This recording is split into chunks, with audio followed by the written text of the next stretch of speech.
Hi guys, for today's video ay gagawa tayo ng paso. So kakailanganin natin itong panggawa ng paso. And then lagayan, syempre lalagay natin yan.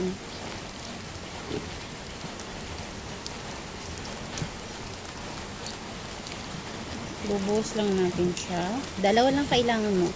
Isang ganito tapos tubig, yun lang kailangan mo.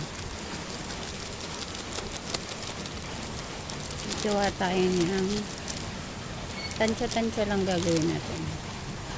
Ayan, nalagay na natin siya. Ang gagawin naman natin next ay lalagyan natin siya ng tubig.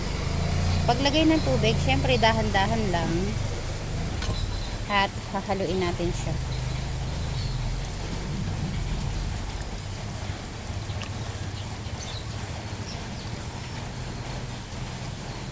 Tatansyahin nyo lang yung tubig kasi baka mamaya masobrahan naman sa tubig.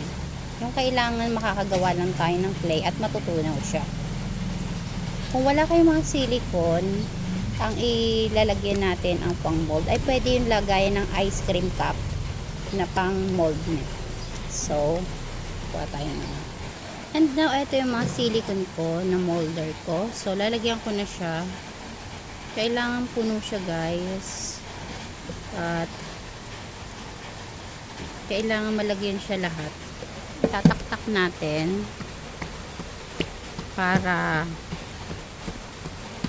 siksik at walang.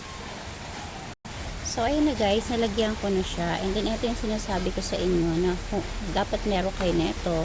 Kung wala kayong silicone, dito na lang lalagyan nyo. Tapos meron ako dito yung clamp shell ba tawag dito, nilagay ng mga sauce. So lalagyan natin siya. Pakita ko sa inyo. Ganyan. Ganyan. And then ito, tatanggalin yung takip. And then i-press nyo lang yan.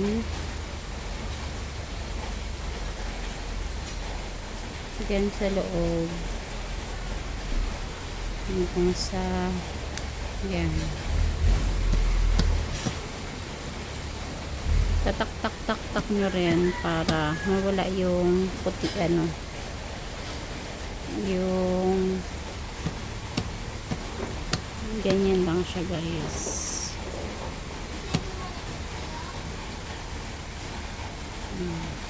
Ganyan na siya, tapos mabubuo na yan. So gawin natin hanggang maubos lahat.